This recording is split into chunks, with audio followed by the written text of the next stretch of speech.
کیا کہتا ہے امام جلال الدین سیوطی پہ چیرا کرتے ہوئے، ذرا سن لیجئے اس کو۔ بہرحال سیوطی صاحب نے بھی اس میں بڑی زیادتیاں کی، وہ کتاب کے اندر انہوں نے جو جھوٹی روایتیں اکٹھی کی، کیونکہ اس فن میں وہ بڑے ماسٹر تھے اس قسم کی روایات لکھنے میں، تو سیوطی صاحب نے اس کتاب کے اندر لکھا کہ آپ صلی اللہ علیہ وسلم نے اپنے ماں باپ کی وفات کے بعد ان کو قبر سے زندہ کیا اور پھر کلمہ پڑھایا دوبارہ، بولے اعوذ باللہ تعالی۔ تو آپ مجھے بتائیں، اگر کوئی مرنے کے بعد زندہ کر کے اس طریقے سے فرضی طریقے سے کلمہ بھی کسی کو پڑھایا جائے تو کلمہ تو کسی کام کا نہیں ہے اگر وہ کفر پر مرا ہے تو۔ سورۃ الانبیاء کی آیت نمبر 95 ہے کہ حرام ہے اس بستی کے لیے کہ ہم جسے موت دے دیں کہ وہ قیامت سے پہلے وہ واپس آ جائے، مرا ہوا شخص تو کبھی دنیا میں آ نہیں سکتا۔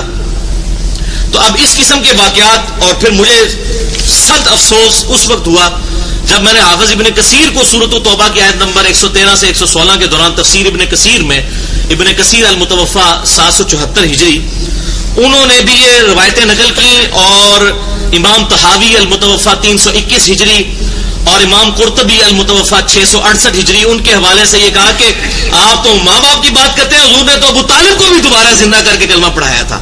اور حافظ ابن کثیر کہتے ہیں کہ ان روایتوں کی اگر صحت کو صحیح بھی مان لیا جائے تو کوئی مسئلہ نہیں ہے۔ مسئلہ کیوں نہیں ہے؟ تو قرآن کے خلاف چلی جائیں گی سورۃ الانبیاء آیت نمبر 95۔ یہ تو روایتیں ثابت ہی نہیں ہیں، بالکل جھوٹی روایتیں ہیں۔ قرآن کو تو ایسا ماڈل بنا لیا، بار بار اٹھا کے دکھاتے ہیں۔ اب دیکھیے اس کی دلیل، پہلے تو امام جلال الدین سیوطی پہ اس نے تنقید کی، اور تنقید کرتے ہوئے کہا تھا کہ سیوطی صاحب نے، دیکھیے اپنے مولویوں کے لیے تو شیخ علامہ مولانا، لیکن امام زمانہ ہے وہ امام جلال الدین سیوطی، اور جن کا جب بھی نام اعلیٰ حضرت نے اپنی کتاب میں لیا تو کیسا لکھا ہے پتہ ہے؟ جلالت العلم، حافظ الخاتم الحفاظ، یہ القابات لکھے اعلیٰ حضرت نے۔ اور ان کی شان کیا تھی معلوم ہے؟ 63 مرتبہ بیداری میں رسول اللہ کو کی زیارت کی ہے، بیداری میں۔ یہ ہے امام جلال الدین سیوطی کا مقام۔ مگر ان کی بد زبانی دیکھو، اب جو نبی کا ادب نہ کر سکے وہ اماموں کا کیا کریں گے یار۔ سیوطی صاحب نے جھوٹی روایتیں جمع کی اور اس فن میں بڑے ماہر تھے۔ ابے تم سے بڑا تو مکار اور جھوٹا روئے زمین پر کوئی پیدا نہیں ہوا۔ سیوطی صاحب نے یہ بڑے فن میں ماہر تھے، اور انہوں نے لکھا کہ صاحب رسول اللہ کے والدین کو زندہ کیا گیا اور پھر انہوں نے کلمہ پڑھایا۔ تو کہتا اگر مرنے کے بعد کلمہ پڑھایا فرضی طور پہ تو کیا کام دیں گا، جبکہ قرآن کے سورہ انبیاء میں اللہ فرماتا ہے کہ حرام ہے اس بستی کے لیے کہ اللہ جب اسے موت دے دے تو دوبارہ زندہ کرے۔ جناب یہ ان بستیوں کا ذکر ہے جن پر عذاب آتا ہے، جاہلوں کو سمجھتا کچھ نہیں ہے۔ قسم خدا کی میں کہہ رہا ہوں، روئے زمین کے سب سے بڑے جاہل ہوتے ہیں غیر مقلد وہابی اور دیوبندی۔ اس کی سب سے بڑی دلیل یہ کہ مناظرہ ان کے لیے موت ہوتی ہے، اس لیے مناظروں میں نہیں بیٹھتے گے۔ حرام ہے اس بستی کے لیے کہ اللہ جب انہیں موت دے تو دوبارہ زندہ کرے گی۔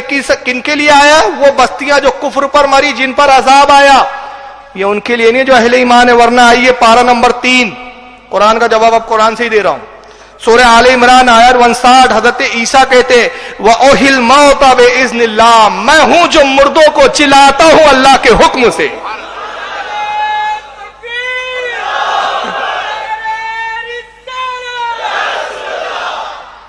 جب زندہ ہوا تو مرنے کے بعد آیا کہ نہیں آیا دوبارہ؟ اور قرآن کہہ رہا ہے عیسیٰ نے کہا وَأُحْيِي الْمَوْتَ بِإِذْنِ اللَّهِ، میں ہوں وہ جو مردے جلاتا ہے اللہ کے حکم سے۔ اور آئیے ابن کثیر انہی کے علامہ ہیں، انہوں نے قصاص الانبیاء کتاب لکھی، میں صرف اس کا اسکین پیج دکھا رہا ہوں جو سعودیہ سے چھپی ہوئی ہے، بڑی لمبی چوڑی روایت ہے۔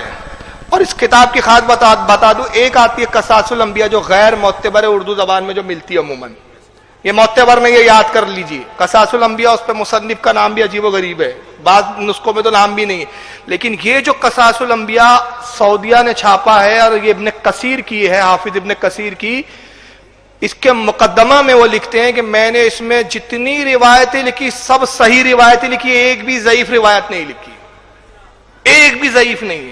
کہتے میں نے لکھا اس لیے کہ لوگوں نے انبیاء کے واقعات میں غلو کیا اور جھوٹے قصے کہانی گڑھ دیے، تو میں نے چاہا کہ ان کے جواب میں ایک صحیح حدیثوں پر مشتمل انبیاء کے حالات پر کتاب لکھوں، تو میں نے اس میں جتنی روایتیں لائی سب صحیح، ایک بھی ضعیف نہیں لائی۔ اب قصاص الانبیاء میں انہوں نے کیا لکھا یہ دیکھیے، اس کا صفحہ نمبر 101 ہے، یہ پورا اسکین پیج ہے۔ وہ کہتے ہیں کہ عیسیٰ علیہ السلام اپنے حواریوں کے ساتھ ہیں اور فرماتے لوگ اے میرے حواریوں آؤ میں تمہیں بتاؤں کہ نوح علیہ السلام کی کشتی کیسے تھی، طوفان کیسے آیا، طوفان نوح کا ذکر کر رہے ہیں, طوفان ایسے آیا, کشتی میں اتنے لوگ سوار تھے, یہ تھے. حواری سن رہے بڑے دلچسپی سے. تو بعض حواری کہتے ہیں عیسیٰ آپ تو طوفان نوح کے وقت موجود نہیں تھے, آپ کو یہ خبر کس نے دی؟ کہا یہ مجھے جبریل نے بتایا. کہا کتنا اچھا ہوتا کہ ہم میں وہ شخص طوفان نوح کی خبر بتاتا جو اس کشتی میں سوار تھا, جو چشمدید حالات کا دیکھنے والا ہو, وہ بتاتا. حضرت عیسیٰ مسکرائے, کہا چلو آؤ میرے ساتھ. ایک وادی میں لائے, اور وادی میں آ کے عیسیٰ مسیح کیا کرتے, یہ نبی کے علم غیب پہ سوالیہ نشان لگا رہے, ذرا عیسیٰ کا علم غیب دیکھیں آپ. نبی کے غلام ہے عیسیٰ. ایک جگہ گئے, مٹی اٹھایا, ایک جگہ لا کے رکھ دی. پھر کچھ قدم چل کے گئے, وہاں سے مٹی اٹھایا, پھر لا کے رکھ دی. پھر کچھ قدم چل کے گئے, وہاں سے مٹی لایا, جمع کیا, مٹیوں کا ڈھیر لگا رہے. آپ کے حواری دیکھ رہے ہیں, پوچھا اے عیسیٰ یہ کیا کر رہے ہیں؟ فرمایا قاب بن حام بن نوح کی مٹی کو جمع کر رہا ہوں. یہ قاب کون تھے؟ حضرت نوح کے پوتے.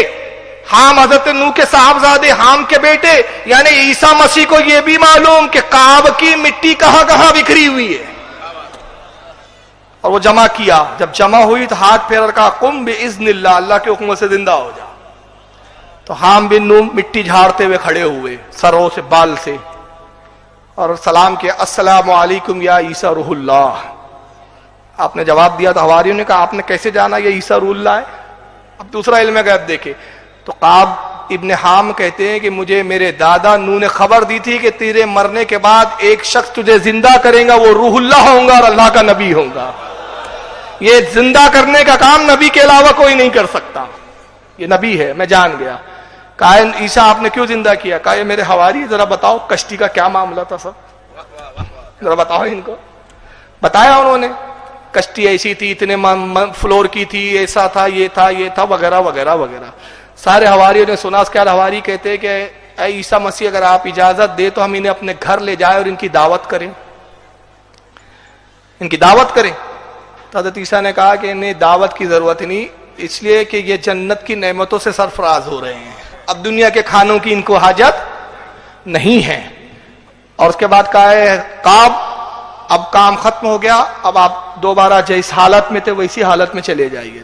تو کہا عیسیٰ ایک وعدہ کیجئے کہ جب پہلی مرتبہ موت آئی تھی اس کی تکلیف اب تک میں محسوس کر رہا ہوں, اب اگر مجھے اب موت آئے, اب مجھے دوبارہ اس حالت میں لوٹایا جائے تو وہ تکلیف نہ ہو. تو حضرت عیسیٰ نے کہا میں وعدہ کرتا ہوں, اور فرمایا منہ تو مر جاؤ. وہ مٹی کا ڈھیر پھر ہو گئے. یعنی عیسیٰ کا یہ بھی اختیار بتایا کہ وہ چاہے تو موت کی سختی کو بھی ختم فرما دے, یہ نبی کا اختیار. یہ ابن کثیر نے لکھا, اور آپ کہہ رہے ہیں جو مر جائے وہ آ نہیں سکتا. اچھا اچھا چلیے بھائی, اب ایک ایسی دلیل دے رہا ہوں, حضرت موسیٰ کی قبر زمین پہ ہے کہ جنت میں؟ ارے کہاں ہے؟ زمین پہ ہے نا. بخاری مسلم اتنی حدیث کی کتابیں دیکھیں گے آپ تھک جاؤں گے, بخاری مسلم دو کافی ہے. اللہ کے نبی فرماتے مررت علی قبری موسیٰ وہو قائم یصلی, شب معراج میں موسیٰ کی قبر پر گیا, موسیٰ اپنی قبر میں نماز پڑھ رہے تھے. تو موسیٰ دنیا میں ہے. اچھا چلو آپ کہتے مرنے والا آ نہیں سکتا, اب ایک ایسی دلیل دے دوں گا کہ اس کا باپ بھی نہیں انکار کر سکتا. شب معراج سارے انبیاء نماز پڑھنے آئے تھے کہ نہیں آئے تھے؟ ایک دو آئے تھے, تو دوبارہ وصال کے بعد آئے یا نہیں آئے؟ تو آ سکتے ہیں. تو یہ دلیل بچکانی ہے. ارے جب عیسیٰ مردے جلا سکتے تو نبی اپنے ماں باپ کو زندہ فرما دے تو اس میں کیا تعجب ہے؟ لیکن ان کی بدبختی دیکھو کہ معاذ اللہ, حضرت امام جلال الدین سیوطی نے لکھا تو اس پر بھی اس نے چیرا کر دی. حالانکہ اب میں ایک فائنل بات کر رہا ہوں کہ امام جلال الدین سیوطی کو خاموں کا ٹارگٹ کر رہا ہے اور اپنی بھڑاس نکال رہا ہے. اور امام جلال الدین سیوطی سے یہ اتنا چڑھتے, کیوں چڑھتے معلوم ہے اس کی وجہ؟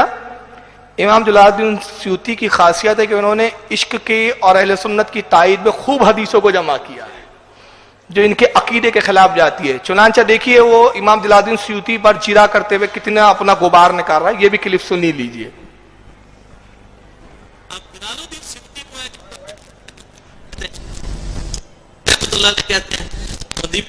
اور امام سیوطی کہتے ہیں, جبکہ میرے نزدیک ان کے عقائد ہیں. اب جلال الدین سیوطی وہ ہیں جن کو اہل حدیث بھی رحمۃ اللہ علیہ کہتے ہیں, بریلوی بھی رحمۃ اللہ علیہ کہتے ہیں, دیوبندی بھی رحمۃ اللہ علیہ, اور امام سیوطی کہتے ہیں, جبکہ میرے نزدیک ان کے عقائد کے اندر بہت فساد موجود تھا. یہ بہت بہت ترم خواہ پیدا ہو گیا. اس کی اوقات کیا ہے بے؟ تیرا تو عقیدہ ہی نہیں ہے, فساد تو چھوڑو, تیرے عقیدے تو گڈر کا پانی ہے, نالے کا گو ہے.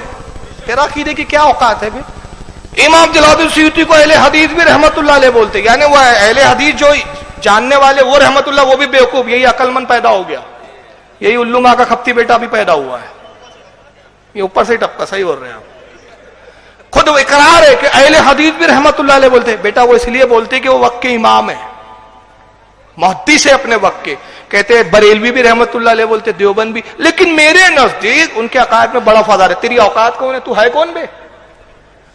تیرے نزدیک تیری سند کیوں؟ اور تو بولتا ابو حنیفہ کی تقلید نہیں کرو، تیری تقلید کون کرے گا؟ تیری کیوں مانے؟ تو تمہاری کیا حیثیت ہے علم میں؟ اب تنقید کرتے دیکھو کیا کیا ہے۔ ایون یہ جو شیخ ذکریہ کا واقعہ ہے قبر سے ہاتھ باہر نکالنے والا، یہ سیوطی نے نقل کیا ہے۔ اچھا، اب یہ بھڑاس ہے۔ مولوی زکریا جو ہے نا، فضائل اعمال جس نے لکھی، دیوبندیوں کا عالم، اس نے ایک واقعہ لکھا کہ حضرت کیا نام ہے ان کا، شیخ احمد رفائی، وہ رسول اللہ کے روضے پہ گئے، سلام کیا تو اللہ کے نبی کا ہاتھ باہر آ گیا، انہوں نے دست بوسی کی، اس پر اس کو بڑی تکلیف ہوئی، ہاتھ کیسے آ گیا؟ نبی تو مر کر مٹی میں مل گئے، کیا عقیدہ تو یہی ہے خبیثوں کا۔ تو چونکہ انہوں نے یہ واقعہ لکھ دیا تو اب اس کو تکلیف ہو گئی، کہا وہ واقعہ انہوں نے لکھا اس لیے ان کے عقیدے میں فساد ہے۔ تو یہی واقعہ ابن کثیر لکھے، اگر کہ کعب بن حام بن نو کو زندہ کرے تو ان کے عقیدے میں کیوں نہیں ہے فساد؟ اور حضرت عیسیٰ کہ میں مردوں کو جلاتا ہوں تو ہمت کر کے بولتے ان کے بھی عقیدے میں فساد تھا۔ تو ایک بڑا اچھا پیدا ہو گیا نمونہ آج کا۔ شیخ ذکریہ نے بیچارے نے تو اسے اٹھایا ہے، یہ اصل جو معاملہ ہے یہ تو سیوطی کا کیا ہوا ہے۔ اس قسم کے بڑے معاملات، ان کی کتاب شرح الصدور فی الاحوال القبور، اس میں تو انہوں نے عجیب و غریب واقعات سیوطی نے لکھے ہیں کہ حضور کی وفات کے 500 سال بعد آپ صلی اللہ علیہ وسلم صحابہ سمیت کسی بزرگ کا جنازہ پڑھنے کے لیے آ گئے، استغفر اللہ تو بولی، تو اس کی یہ رسول اللہ جنازہ پڑھنے آ گئے، اس کو بڑی تکلیف ہو گئی۔ آدم علیہ السلام سب سے پہلے انبیاء، وہ بیت المقدس میں نماز پڑھنے آ گئے، اس پر اس کو پرابلم نہیں ہے۔ پگلے دیکھو، عقلیں دیکھو، سلب ہو گئی۔ یعنی آدم تو آ سکتے ہزاروں سال بعد، لیکن نبی کریم 500 سال بعد نہیں آ سکتے۔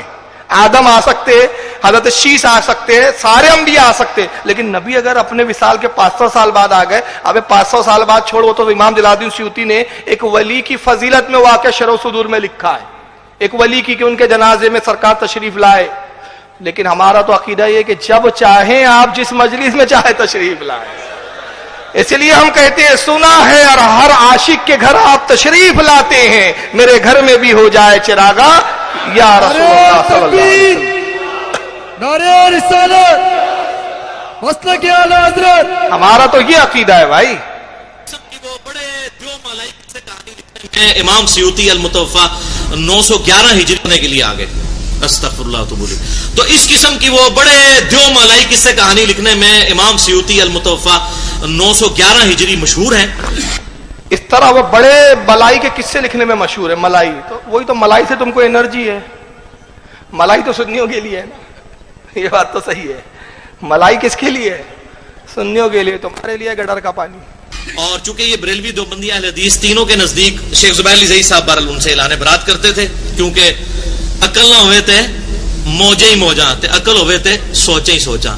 ان کو چونکہ عقل تھی، ان کو پتا تھا کہ سیوطی صاحب نے کیا کارنامے اپنی کتابوں میں کیے ہوئے ہیں، تو وہ اعلان برات کرتے تھے۔ اور میرے انٹرویو میں جب میں نے سیوطی کا نام لیا، انہوں نے کہا جی چھوڑو، ان کی بات نہ کرو ہمارے سامنے، ہمیں کتاب و سنت کے دلائل کے اوپر بات کرو۔ تو زبیر علی ریچھ ہے، ابھی دکھاؤں گا میں ریچھ کو۔ ریچھ بالے بڑے بڑے اس کے، ایسا لگتا ہے چانڈا میٹا کے جنگل سے نکل کے آ گیا ہے۔ وہ اس کے استاد ہے، کہتا ہے وہ جلال الدین سیوطی کا ان کے سامنے ذکر کرو تو کہتے ارے چھوڑو ہمارے سامنے بات مت کرو ان کی، جیسے وہ بہت بڑے ترم کھاتے ہیں آج کے نمونے۔ اب آئیے ایک دوسری جو دلیل ہے، بہرحال میں عرض کر رہا ہوں کہ یہ رسول اللہ کے والدین کا زندہ کیا جانا، یہ صرف امام جلال الدین سیوطی نے تنہا نہیں نقل کیا ہے کہ جو سیوطی کے اوپر آپ یہ سب بھانڈا پھوڑ رہے ہو اور یہ سب وبیلا مچا رہے ہو۔ اس حدیث کو روایت کرنے والے اور بھی امام ہے جو امام جلال الدین سیوطی سے کئی 100 سال پہلے کے بھی ہے اور معتبر مستند امام ہے۔ اس میں امام ابن حجر مکی ہے جنہوں نے افضل القرآن میں یہ واقعہ لکھا، امام ابن شاہین ہے، انہوں نے بھی لکھا، حافظ ابن ابو بکر خطیب بغدادی نے تاریخ بغداد میں لکھا، امام ساحلی نے اس کو لکھا، امام قرطبی نے اپنی تفسیر میں لکھا جو امام جلال الدین سیوطی سے کئی 100 سال پہلے کے ہے، حضرت امام محب طبری نے لکھا، ناصر الدین ابن منیر نے لکھا اور امام زرقانی نے لکھا، حالانکہ امام جلال الدین سیوطی کے بعد کے لیکن معتبر ہے، اپنے وقت کے مجدد ہے، اور ابن کثیر نے بھی اس واقعے کو لکھا۔